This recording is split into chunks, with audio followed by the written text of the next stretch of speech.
ओम गणेशाय नमः। ओम नमः शिवाय। मैं निखिल ज्योतिष आचार्य आप सभी का मेरे चैनल पर पुनः स्वागत करता हूं।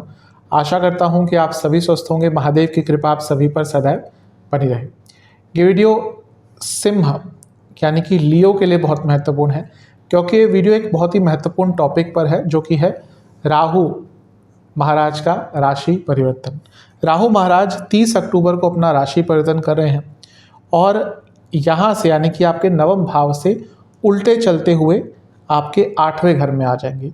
राहु और केतु एक ऐसे ग्रह हैं, यानी कि दो ऐसे ग्रह हैं जो वक्र चलते हैं, हमेशा ही उल्टे चलते हैं। इसलिए जो उनकी गति होती है वो इस प्रकार होती है। बाकी जो अधिकतम ग्रह होते हैं वो ऐसे चलते हैं, आगे की तरफ बढ़ते हैं, लेकिन राहु और केतु उल्टे चलते हैं। राहु कहीं ना कहीं कलयुग के सबसे इम्पॉर्टेंट और सबसे स्ट्रॉन्ग ग्रह है। अगर ये कहा जाए कि राहु कलयुग के सम्राट हैं, आज के टाइम के सम्राट हैं, तो इसमें कुछ भी गलत नहीं होगा। ज्योतिष में राहु को थोड़ा सा नेगेटिव कहा जाता है। जो ज्योतिष के प्रमुख ग्रंथ हैं उसमें राहु को बहुत नेगेटिव कहा जाता है, क्योंकि वो ग्रंथ उस टाइम पे लिखे गए थे जहाँ पे जो आज के समय परिस्थिति है वैसी नहीं थी। लेकिन राहु आज का ग्रह है, राहु प्रैक्टिकल है, राहु सक्सेस है, राहु कहीं ना कहीं इंट्यूशन है। तो जिस व्यक्ति का राहु स्ट्रांग होता है वो व्यक्ति आगे बढ़ता है इन सब चीज़ों के दम पर। जो ग्रह के अंदर ये कैपेसिटी है कि वो रातों रात व्यक्ति को रंक से राजा बना दे, रातों रात व्यक्ति को पॉपुलर कर दे, रातों रात व्यक्ति को लखपति करोड़पति बना दे, वो केवल एक ही ग्रह है और वो है राहु महाराज। बाकी ग्रहों की भी कैपेसिटी होती है, जैसे बृहस्पति भी बहुत धन देते हैं, शनि बहुत लंबे अरसे के लिए धन देते हैं, लेकिन राहु जिस तीव्रता से आपको धन दे सकते हैं, जिस तीव्रता से आपको सक्सेस दे सकते हैं, उतनी तीव्रता, उतनी इंटेंसिटी, उतनी तेज गति से कोई भी और ग्रह आपको नहीं प्रोवाइड कर सकता। इसलिए राहु महाराज बहुत प्रमुख, बहुत इंपॉर्टेंट ग्रह बन जाते हैं। सूर्य को देवताओं में राजा कहा जाता है, लेकिन जो ग्रहों के देवताओं को भी ग्रहण लगा दे वो कैपेसिटी होती है राहु की। इसलिए राहु को कलयुग का सबसे महत्वपूर्ण और सबसे पावरफुल ग्रह कहा गया है। इसके साथ ही राहु के अंदर एक कैपेसिटी होती है कि वो परिस्थितियों को बहुत आराम से भाप जाता है। कहाँ पे प्रॉब्लम होने वाली है, कहाँ पर अच्छा होने वाला है, कहाँ पर अपॉर्चुनिटीज आने वाली है, वो राहु से पहले कोई नहीं बता सकता। तभी मैंने कहा राहु इंट्यूशन के कारक भी हैं। और इस बार जो राहु का राशि परिवर्तन हो रहा है वो आपके 8वें घर पर है, और 8वां घर कहीं ना कहीं अंत का होता है और अंत से ही आरंभ होता है। 8वां घर जहां मोक्ष का भी है, वहीं 8वां घर अकस्मात धन प्राप्ति का भी है। और जो राहु महाराज का राशि परिवर्तन है, जब वो आपके 8वें भाव में मीन राशि में प्रवेश करेंगे, तो ये अंतिम राशि नहीं है उनके लिए, ये उनके काल चक्र की शुरुआत है। जो राहु केतु को छोड़कर अलग ग्रह होते हैं, बाकी 7 ग्रह हैं, उनके जो काल चक्र की शुरुआत होती है वो मेष राशि से होती है। यानी कि वो मेष राशि में प्रवेश करते हैं, फिर अपना पूरा काल चक्र घूमते हैं और मीन तक जब पहुंचते हैं तो उनका अंत होता है काल चक्र का। लेकिन राहु उल्टा चलते हैं, राहु मीन में प्रवेश करते हैं तो उनका नया चक्र शुरू होता है, और जब वो मेष में आते हैं तो उनका चक्र का अंत होता है, जैसे अभी होने वाला है। तो जब राहु एक नए काल चक्र का आरंभ कर रहे हैं तो एक नई ऊर्जा के साथ कर रहे हैं, नई इंटेंसिटी के साथ कर रहे हैं। इसलिए राहु महाराज का जो राशि परिवर्तन है वो आपके लिए और प्रमुख हो जाता है। और इसके साथ ही राहु जिस ग्रह में जिस भाव में बैठते हैं उस भाव के स्वामी का भी कहीं ना कहीं फल देना शुरू कर देते हैं। इंग्लिश में कहते हैं कि डिस्पोजिटर, यानी कि जिस भाव में राहु बैठे हैं उसके डिस्पोजिटर कौन है, वो बनते हैं बृहस्पति। तो आने वाले 1.5 साल राहु कहीं ना कहीं बृहस्पति के भी प्रभाव देंगे। इसलिए राहु महाराज का जो राशि परिवर्तन है वो बहुत इंपॉर्टेंट है, बहुत महत्वपूर्ण है। यदि आपकी लग्न राशि या चंद्र राशि सिंह है, दोनों ही गाइडेंस के लिए इस राशिफल को अवश्य देख सकते हैं। वीडियो के अंत में कुछ उपाय अवश्य बताऊंगा जिनके करने से सकारात्मकता की वृद्धि अवश्य होगी। तो शुरुआत करते हैं इस अत्यंत महत्वपूर्ण राशिफल का। तो शुरुआत करते हैं इस विश्लेषण का, जो कि है सिंह के लिए। देखिए, राहु आपके लिए 8वें घर में आकर विराजमान हो जाएंगे। सबसे पहले ये देखना होता है कि वो भाव क्या है, क्या वो संबंध रखता है आपके जीवन में। 8वां भाव अनिश्चितता है, लेकिन 8वां भाव कहीं ना कहीं नया रास्ता भी दिखाता है। अब देखिए, अपने जीवन में कभी ना कभी ऐसा हुआ होगा कि बहुत परेशान है, अनिश्चितता ने आपको घेरा हुआ है, और उस अनसर्टेनिटी में से, उस अनिश्चितता में से आपके जीवन में कोई ना कोई नया रास्ता निकला होगा। जो भी लोग अपने जीवन में सफल होते हैं वो अधिकतम उस फील्ड में नहीं होते जिसमें उन्होंने सोचा होता है या जिस फील्ड की वो पढ़ाई करते हैं। कहीं ना कहीं उनको सक्सेस, जो बहुत सक्सेसफुल लोग होते हैं, सक्सेसफुल लोग होते हैं, उनको सक्सेस उस फील्ड में मिलती है जिसमें उन्होंने सोचा नहीं होता, क्योंकि पहले वो कुछ और करते हैं, उसमें अनसर्टेनिटी आती है, फिर उस अनसर्टेनिटी में से, उस अनिश्चितता में से एक नया रास्ता, एक नई राह दिखती है, और वही 8वां भाव है। अनिश्चितता के साथ आपको एक रास्ता दिखाता है। तभी मैं कहता हूँ कि 8वें भाव को केवल नेगेटिव नज़रिए से नहीं देखना चाहिए। कई जगह 8वें भाव को बहुत बुरे बुरे शब्दों से कहा जाता है, अंधकार, गड्ढा, पता नहीं क्या क्या शब्दों से बुलाते हैं, लेकिन 8वां भाव कहीं ना कहीं व्यक्ति को नया रास्ता दिखाता है। ऑब्वियसली जैसा मैंने कहा, अनसर्टेनिटी एक फैक्टर उसमें होता ही है। तो ये 8वां भाव जो है, यहाँ पर जब राहु आ रहे हैं, यानी कि आपके जीवन को एक नया रास्ता दिखने वाला है, मिलने वाला है। मैंने जैसा कहा था कि राहु का ये काल चक्र का शुरुआत हो रही है, काल चक्र की शुरुआत हो रही है। हर कोई ग्रह जब किसी राशि में प्रवेश करता है तो पहले वो 0 डिग्री से आता है, फिर 30 तक जाता है। राहु उल्टा चलते हैं, तो किसी जब राशि में प्रवेश करते हैं तो पहले 30 डिग्री से शुरू करते हैं और फिर 0 तक जाते हैं, फिर पुनः अगली राशि में या पिछली राशि में जाते हैं, जैसे राहु का एक गोचर होता है। इसीलिए जब राहु अपना ये नया काल चक्र शुरू कर रहे हैं तो वो एक नयापन के साथ आएंगे, एक नई ऊर्जा के साथ आएंगे। जैसे अप्रैल में बृहस्पति का राशि परिवर्तन हुआ था और वो भी अपना काल चक्र खत्म कर मीन से मेष में प्रवेश कर रहे थे।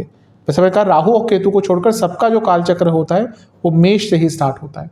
तो बृहस्पति भी एक नई ऊर्जा लेकर आए थे। बृहस्पति आपके लिए आपके पंचम के स्वामी है, तो बहुत क्रिएटिव रहे होंगे। जो स्टूडेंट्स हैं उनके लिए अच्छा समय रहा होगा, स्टूडेंट्स को विदेश जाने का अवसर प्राप्त हुआ होगा, बहुत सारी चीज़ें हुई होंगी। वैसे ही राहु जब 8वें घर में आपके आएंगे तो ये जो अंत का भाव है, मोक्ष का स्थान है, एक रास्ते का स्थान है, वहाँ पे आके राहु आपको एक नया रास्ता अवश्य दिखाएंगे। जैसा हर बार कहा जाता है कि अंत से आरंभ होता है, इसी प्रकार जब राहु यहाँ पे आएंगे तो आपके जीवन में कई चीज़ों का अंत होगा और वो अच्छे के लिए होगा। कभी कभी क्या होता है ना कि हम लोगों से, चीज़ों से इतना अटैच्ड हो जाते हैं कि हमें और कोई रास्ता ही नहीं दिखता। हमें लगता है कि ये व्यक्ति हमारे जीवन में है, तभी हमें, अगर ये नहीं होगा तो सब खत्म हो जाएगा, जबकि ऐसा कभी नहीं होता। काल से, यानी कि समय से बड़ा कोई भी नहीं होता।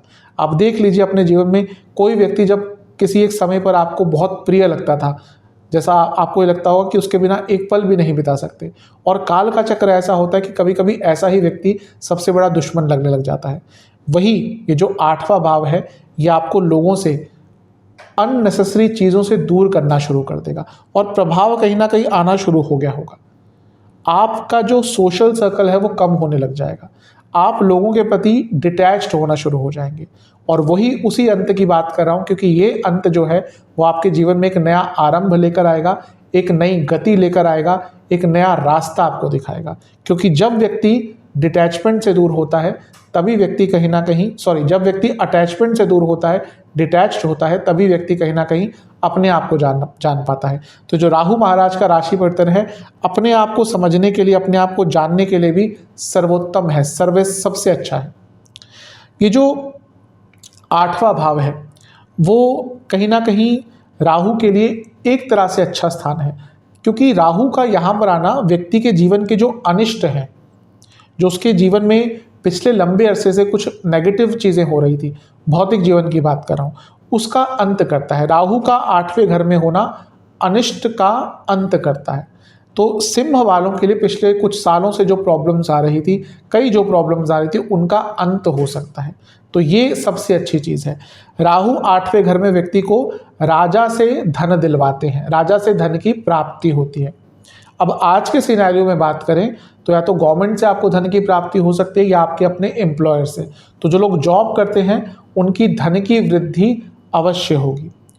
इसके साथ ही राहु 8वें घर में आकर अचानक से धन दिलवाते हैं, अकस्मक धन प्राप्ति करवाते हैं।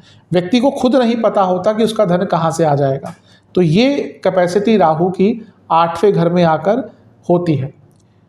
लेकिन यहाँ पर जब राहु आते हैं तो क्या होता है कि व्यक्ति अपनों से, जैसा मैंने कहा, दूर होने लग जाता है और अपनों से व्यक्ति को निंदा प्राप्त होती है। आप देखेंगे अगले 1.5 साल में आपके जो अपने हैं वो आपकी बहुत निंदा करेंगे। लेकिन जो पराये हैं वहाँ से आपको कहीं ना कहीं प्रशंसा प्राप्त होगी। और ये भी कहीं ना कहीं आपको एक नया रास्ता दिखाएगा कि आप किस व्यक्ति को अपना समझ रहे थे जो हर जगह पे आपकी निंदा करता है। निंदा करना अपनों की कोई बुरी बात नहीं होती, लेकिन वो निंदा क्रिएटिव होनी चाहिए। जो आप किसी की निंदा करते हैं उसके अच्छे के लिए वो बहुत अच्छी निंदा होती है, लेकिन बहुत कम लोग ऐसे करते हैं। अधिकतम लोग निंदा करते हैं ताकि सामने वाले व्यक्ति का कॉन्फिडेंस क्षीण हो जाए, कम हो जाए। तो यहाँ पर जब राहु आपके 8वें घर में आएंगे तो अपने कहीं ना कहीं पराये लगने लग जाएंगे और दूसरों से प्रशंसा प्राप्त होगी। यही चीज़ कहीं ना कहीं कार्य क्षेत्र में भी होगी। जो आपके बॉसेस हैं, जो आपकी जो मैनेजमेंट है, आपसे जो ऊपर लोग काम करते हैं, उनसे आपको प्रशंसा बहुत प्राप्त होने वाली है। लेकिन जो आपके नीचे काम करते हैं कहीं ना कहीं उनसे आपको निंदा की प्राप्ति होगी। तो ये चीज़ें, इन सब चीज़ों के लिए कहीं ना कहीं आपको तैयार रहना पड़ेगा। राहु जब 8वें घर में आते हैं तो विदेश से भी अचानक से धन की प्राप्ति करवाते हैं। और 8वें घर के राहु कहीं ना कहीं हिडन इनकम भी बढ़ाते हैं। कई लोग होते हैं जो साथ में कुछ ऐसे काम भी करते हैं जो ऑफ द ट्रैक होते हैं, टैक्स बचाने के लिए या किसी भी चीज़ के लिए। तो जिसका कोई ऐसा सोर्स ऑफ इनकम है उनके लिए भी 8वें घर में राहु का जो गोचर है बहुत अच्छे, बहुत शुभ संकेत देने वाला है। राहु का लेकिन 8वें घर में आना कहीं ना कहीं व्यक्ति को रोगी बनाता है। तो कोई ना कोई रोग आपको तंग कर सकता है। इसको आयु स्थान भी कहते हैं, ये आयु स्थान भी होता है। तो जब राहु यहाँ पे आता है तो कोई ना कोई रोग व्यक्ति को तंग करता है। और प्रॉब्लम ये होती है कि राहु के रोग बहुत तेज गति से बढ़ते हैं। और राहु क्योंकि छाया ग्रह है तो राहु के द्वारा, इवन केतु के द्वारा जो रोग दिए जाते हैं उसको समझना बहुत मुश्किल हो जाता है। कई बार ऐसी कुंडलियाँ मेरे पास आती है, अभी रिसेंटली आई थी 1-2 दिन पहले ही, तो उनका डायग्नोस ही नहीं हो पा रहा था। तो उन्होंने 4-5 कहीं ना कहीं डॉक्टर्स को दिखाया, लैब्स में दिखाया, तब जाके उनका प्रॉब्लम क्या था वो सामने आया। क्योंकि जितना मुझे याद है उनके शायद राहु ही 8वें घर में थे। मैंने वही शायद कह के उनको कहा था कि आप डायग्नोस दोबारा कराइए। तो राहु का 8वें घर में आना कोई ना कोई आपको रोग दे सकता है। जैसे मैंने कहा, प्रॉब्लम ये होती है कि वो रोग सिम्टम नहीं बताता, अचानक से आ जाता है और उसकी वृद्धि भी बहुत तेज़ गति से होती है। तो राहु अगले 1.5 साल कहीं ना कहीं आपको किसी ना किसी रोग से ग्रसित करेंगे, तंग करेंगे। तो इसके लिए थोड़ा तैयार रहेगा, अपने सेहत पर थोड़ा सा ध्यान आपको देना पड़ेगा। राहु का 8वें घर में आना ज्ञान वृद्धि के लिए बहुत अच्छा होता है। और उस प्रकार के ज्ञान जिसको सामान्य व्यक्ति नहीं समझ सकता या उसको समझने में प्रॉब्लम होती है, जैसे कि तंत्र विद्या। तंत्र विद्या बहुत विस्तृत है। हमें क्या लगता है तंत्र क्या है कि भाई हाँ, एक व्यक्ति आ गया, काले कपड़े पहन लिए, टीका लगा लिया, एक मुंड माला गले में डाल ली तो वो हो गया तांत्रिक। ऐसा नहीं होता। तंत्र अपने आप में बहुत विस्तृत है, टेक्निक है। किस प्रकार से एक मंत्र को अलग अलग प्रयोग करके, अलग अलग सामग्री से प्रयोग कर कर उसके अलग अलग रिजल्ट आ सकते हैं, वो तंत्र है, टेक्निक है, अपने आप में बहुत विस्तृत है। तो ऐसी चीज़ों को सीखने के लिए जिसके पीछे विद्या है, जिसके पीछे ज्ञान है, वो बहुत अच्छा समय होता है।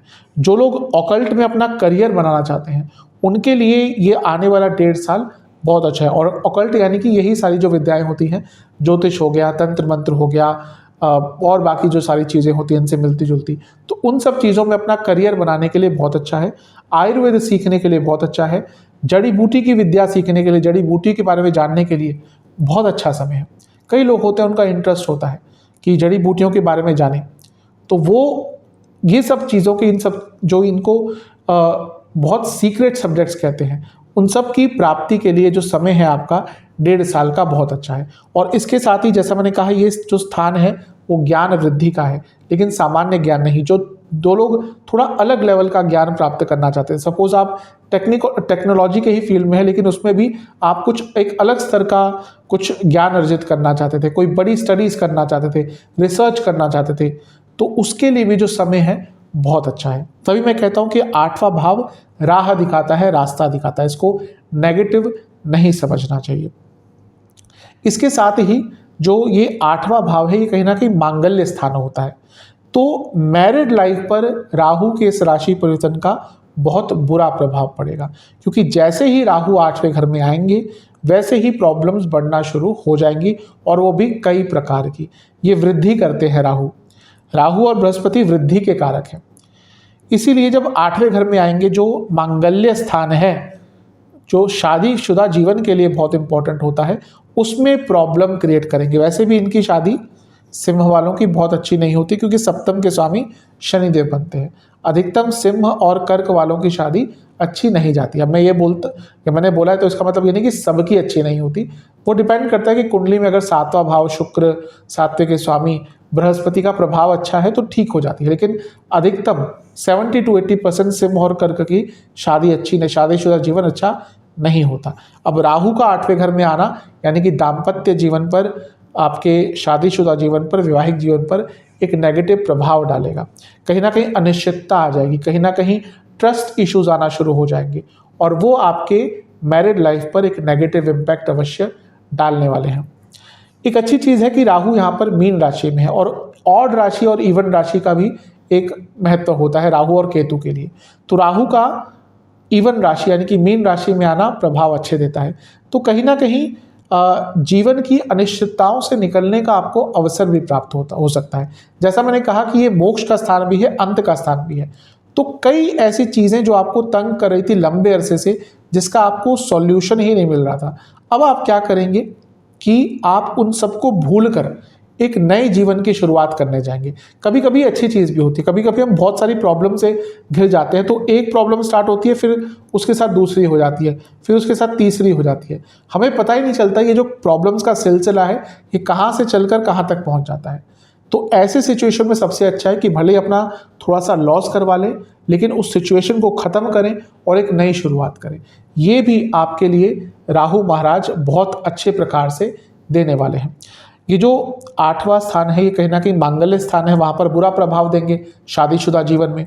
लेकिन ये जो स्थान है ये सप्तम भाव जो बिजनेस का स्थान है उससे दूसरा है, और बृहस्पति राहु वृद्धि के कारक हैं। तो जो लोग बिजनेस करते हैं उनके लिए तो बहुत अच्छा रहने वाला है।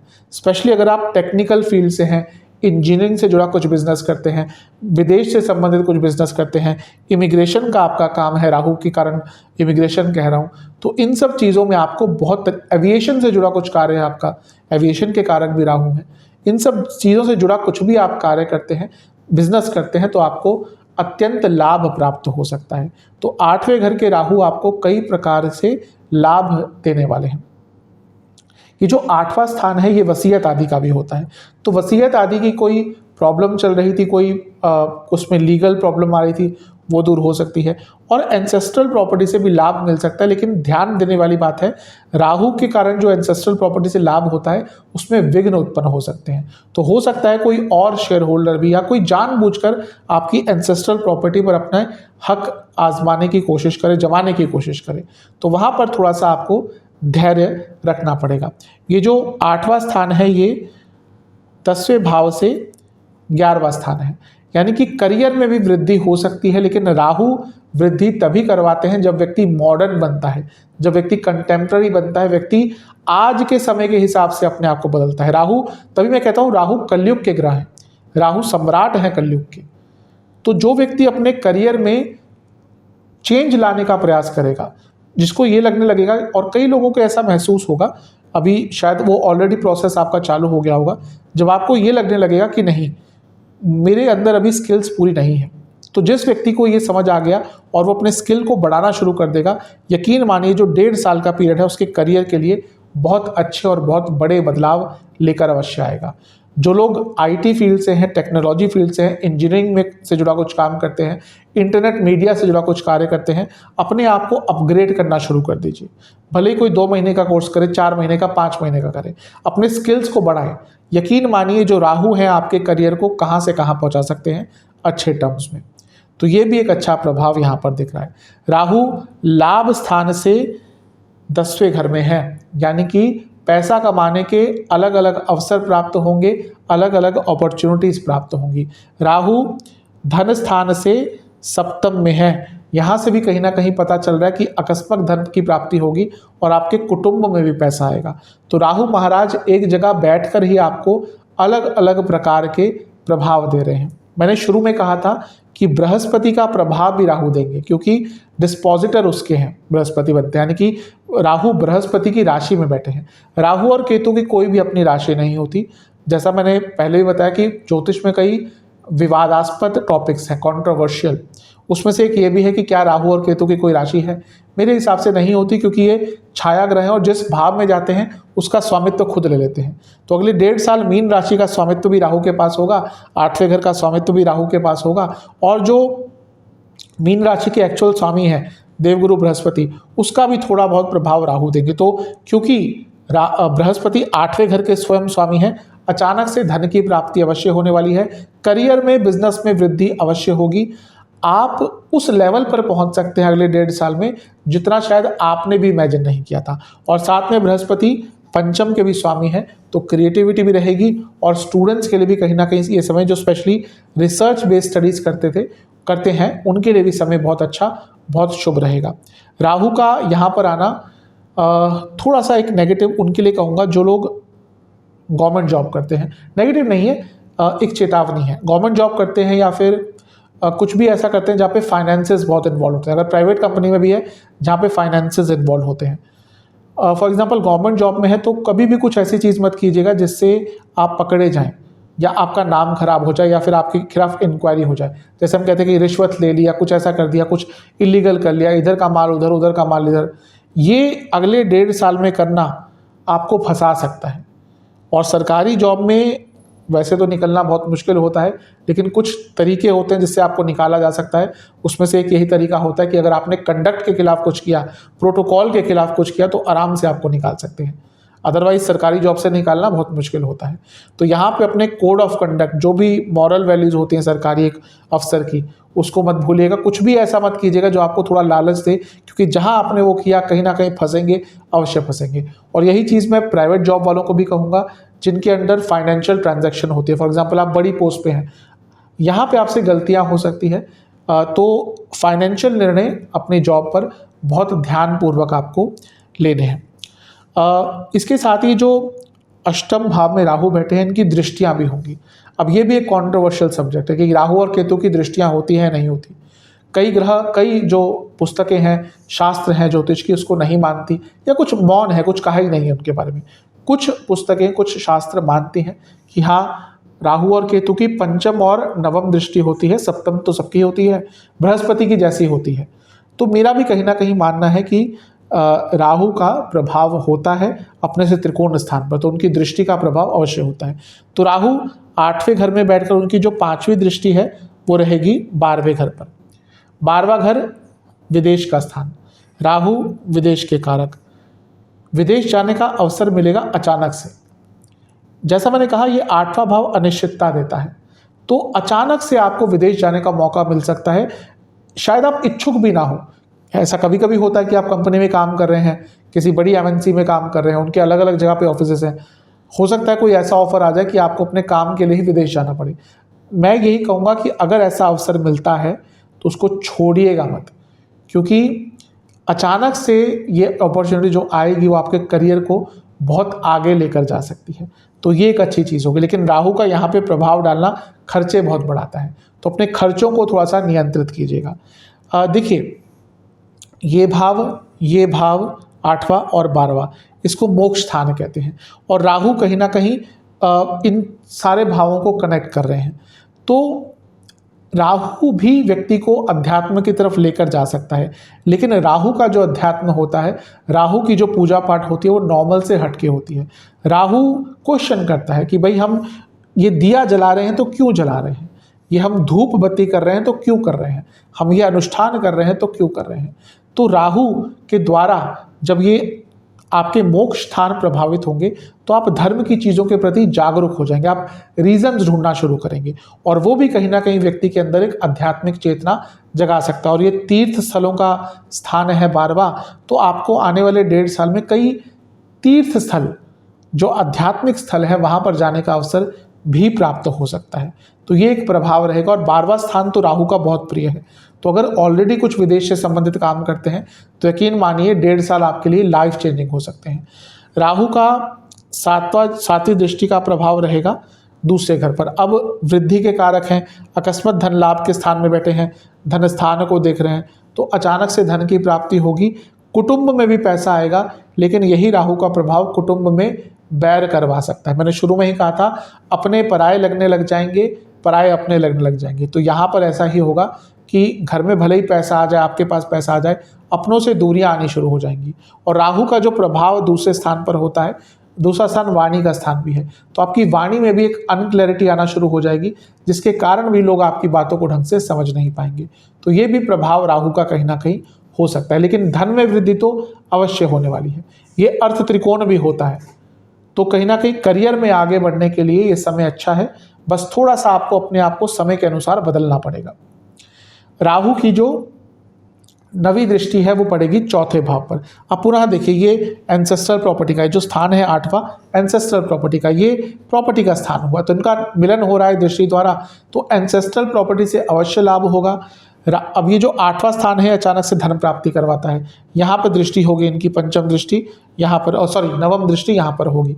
तो अगर आपकी कोई प्रॉपर्टी बिक नहीं रही थी, अचानक से उसके खरीदार मिल सकते हैं। ध्यान ये दीजिएगा, जब राहु का यहाँ पे प्रभाव होता है तो रेट आपको ढंग से नहीं मिलेगा। फॉर एग्जांपल, आप चाह रहे थे कि आपकी प्रॉपर्टी बिके 50 लाख की, लेकिन यहाँ पर जो खरीदार मिलेगा वो शायद 45 लाख दे। तो अगर आपको पैसों की आवश्यकता है तो मेरे हिसाब से उसको सेल ऑफ कर दीजिएगा। हाँ, अगर नहीं आवश्यकता तो भले ही वेट करते रहिए, लेकिन अगर पैसों की आवश्यकता है, कोई प्रॉपर्टी ऐसी ली थी जो फंस गई थी, निकल नहीं रही थी, और यहाँ पे कोई खरीदार आता है और अगर थोड़ा कॉम्प्रोमाइज़ भी करना पड़े तो अवश्य कर लीजिएगा। अच्छा, राहु का ये जो प्रभाव है चौथे भाव पर, हो सकता है आप अपने घर के कुछ मॉडर्नाइजेशन कराना शुरू कर दें, कुछ इंटीरियर्स पे काम करना शुरू कर दें, लेकिन घर में सीलन बहुत आना शुरू हो जाएगी। घर में मरम्मत आने वाले 1.5 साल में बहुत करानी पड़ेगी। और जैसा मैंने कहा, घर में सीलन आएगी और साथ ही में घर के बहुत इलेक्ट्रिक इक्विपमेंट्स, मशीनरी या घर में जो भी चीज़ें यूज़ होती हैं वो ख़राब होना शुरू हो जाएंगी। तो इसके कारण भी, जैसा मैंने कहा था, खर्चे तो आपके बढ़ने वाले हैं, यहाँ से भी ये इंडिकेट कर रहा है। तो इन सब चीज़ों का प्रभाव भी आपके जीवन पर पड़ सकता है। तो राहु महाराज का आपके जीवन पर ये इस विश्लेषण के अनुसार जितना मैं बता सकता था वो प्रभाव पड़ सकता है। करियर की थोड़ी स्पेसिफिकली बात और कर लें तो करियर में अगर आप, जैसे मैंने कहा, एविएशन आदि से हैं, इंटरनेट से जुड़ा, मीडिया से, सोशल मीडिया से, एक्टिंग से जुड़ा, एक्टिंग फील्ड से हैं, फिल्म फील्ड से हैं, तो इन सब में आपको लाभ हो सकता है। लव लाइफ में भी ठीक ठाक प्रभाव रहेगा, नेगेटिव नहीं रहेगा, क्योंकि पंचम से चौथे में ये हो रहा है, तो इमोशनल लेवल पर कंपैटिबिलिटी इश्यूज आना अवश्य आपके शुरू होंगे। सेहत बहुत इंपॉर्टेंट होती है अवश्य। अब जैसा मैंने कहा, राहु यहाँ पर आ रहे हैं तो व्यक्ति को गुप्त रोग देते हैं। कई ऐसे प्रकार के रोग आपको तंग कर सकते हैं जो नॉर्मली व्यक्ति डिस्कस नहीं कर पाता, जैसे प्राइवेट पार्ट से जुड़ी प्रॉब्लम्स, इन्फेक्शंस, तो यहाँ पे थोड़ी सी चीज़ें हो सकती हैं। और व्यक्ति इमोरल एक्टिविटीज़ में ही पड़ सकता है, जैसे हम कहते हैं कि मल्टीपल पार्टनर्स वाली चीज़ें जो होती हैं, तो उन सब चीज़ों से भी बचिएगा, क्योंकि उसके कारण भी कोई ना कोई संक्रमण, कोई ना कोई ऐसी प्रॉब्लम आपको, एसटीडीज आदि जिनको कहते हैं, उससे आप ग्रसित हो सकते हैं। तो यहाँ पर राहु का ये प्रभाव भी आप पर पड़ सकता है। गुप्त रोग देता है और लंबे रोग देता है, तो राहु का यहाँ पे जब आगमन होगा तो थोड़ा सा इन सब चीज़ों पर ध्यान दीजिएगा। कोई भी दवाई अपनी मर्जी से खाना मत शुरू कर दीजिएगा। राहु का 8वें घर में प्रभाव ये होता है कि व्यक्ति अपनी मर्जी से दवाइयाँ खाना शुरू हो जाता है, खुद अपना वैद्य बने, ऐसी कई पुस्तकें हैं। अब कभी भी मैं सजेस्ट नहीं करता, कोई भी ढंग का व्यक्ति, कोई भी बुद्धिमान व्यक्ति नहीं सजेस्ट करेगा कि आप अपने आप दवाइयाँ खाना शुरू कर दें, क्योंकि उसके कारण प्रॉब्लम होगी। और राहु जब 8वें घर में आते हैं तो संभावना बढ़ जाती है कि व्यक्ति इस प्रकार के कार्य करना शुरू हो जाता है। तो थोड़ा सा यहाँ पर अपने सेहत को लेकर ध्यान देना है। इसके साथ ही आपको नेत्र रोग बहुत तंग करेंगे और कई तरह के इन्फेक्शन भी आने वाले 1.5 साल में तंग कर सकते हैं। अच्छा, एक चीज़ बताना मैं भूल गया, बहुत इंपॉर्टेंट है कि 8वां घर जो होता है वो तंत्र का होता है, और राहु तंत्र के कारक हैं। अगर आपकी कुंडली थोड़ी वीक है, अगर आपकी कुंडली में सूर्य वीक है, चंद्रमा वीक है, लग्न पर राहु केतु का प्रभाव है, अष्टम पर, कुंडली में बात कर रहा हूँ, अष्टम पर राहु केतु का प्रभाव है, शुक्र 8वें में है, तो कहीं ना कहीं ये वो समय है जब आपके विरुद्ध कोई तंत्र क्रिया हो सकती है। और अगर आपके खिलाफ कोई तंत्र क्रिया किसने करके रखी थी तो उसका नकारात्मक प्रभाव दिखना शुरू हो जाएगा। तो देख लीजिएगा कि अगर नवंबर के बाद अचानक से चीज़ें एकदम उल्टी हो गई, एकदम बहुत कुछ जल्दबाजी में नेगेटिव होना शुरू हो गया, तो आपके ऊपर किसी का तंत्र का प्रभाव है, तो किसी भी ऐसे व्यक्ति से जिसको थोड़ा बहुत तंत्र की नॉलेज है, उससे अपना कोई अनुष्ठान कराकर उसकी शांति करवा लीजिएगा। तो तो ये इस प्रकार के प्रभाव आपके जीवन पर पड़ सकते हैं। अधिकतम अच्छे हैं, लेकिन जो नेगेटिव चीज़ें मैंने कही उन पर भी ध्यान अवश्य दीजिएगा। उपाय की बात कर लेते हैं। क्योंकि राहु महाराज एक राशि में बहुत लंबे अरसे तक रहते हैं, तो उनके उपाय भी थोड़े विस्तृत होते हैं। पहला उपाय आपको 3 शनिवार करना है। आपको किसी भी दुर्गा देवी के मंदिर में, या अगर दुर्गा माता का मंदिर नहीं है तो कोई भी देवी मंदिर है, काली माता का है, किसी और आदिशक्ति का मंदिर है आसपास, तो वहाँ पर आपको 3 शनिवार एक एक नारियल अर्पण करना है। ध्यान ये देना है कि वो नारियल माता की चुनरी में लपेटा हुआ हो। इस नारियल को आपको अर्पण करना है, और फिर जब वहाँ पे जाएंगे मंदिर में तो 3 तिल के तेल के दिए भी आपको जलाने हैं हर शनिवार को। और हर तिल के तेल के दिए में कुछ अक्षत, यानी कि पूर्ण चावल जिसको कहते हैं वो होने चाहिए। टूटे वाले चावल नहीं, पूर्ण चावल जो होते हैं, तभी उनको अक्षत कहा जाता है, जिनका क्षय नहीं होता। तो वो चावल आपको डालने हैं, और फिर वहाँ बैठकर आपको या तो अगर आपको कोई स्तोत्र आता है माता का, जैसे सप्तशती में से, तो उसका पाठ कीजिए अगर उच्चारण सही है तो, नहीं है तो दुर्गा चालीसा का पाठ कीजिए 3 बार। ये आपको 3 शनिवार करना है। अगला उपाय आपको महादेव के मंदिर में करना है। मंदिर नहीं जा सकते तो घर में कर लीजिएगा। आपको एक पात्र में दूध लेना है, गंगा जल लेना है, उसमें थोड़ा सा दही और थोड़ी सी शक्कर मिलानी है। इस द्रव्य से महादेव का अभिषेक करना है, और महादेव का अभिषेक करने के बाद ओम नीलकंठाय नमः और ओम महादेवाय नमः, इस मंत्र का, इन मंत्रों का 108 बार जाप करना है। और मंदिर के जो पुजारी जी हैं उनको कुछ दक्षिणा देनी है। और इसका अगला उपाय भी आपको 3 बार करना है। वो ये है कि आपको किसी भी गौशाला में कुछ दान करना है 3 कॉन्टिन्यूअस शनिवार। ये उपाय आप कर लेंगे तो आपके लिए अच्छा प्रभाव रहेगा। आशा करता हूँ कि वीडियो आपके काम आएगी। चैनल पर नए हैं सब्सक्राइब कर लीजिए, वीडियो को लाइक कर लीजिए। मिलता हूँ अगली वीडियो में, तब तक के लिए ओम नमः शिवाय।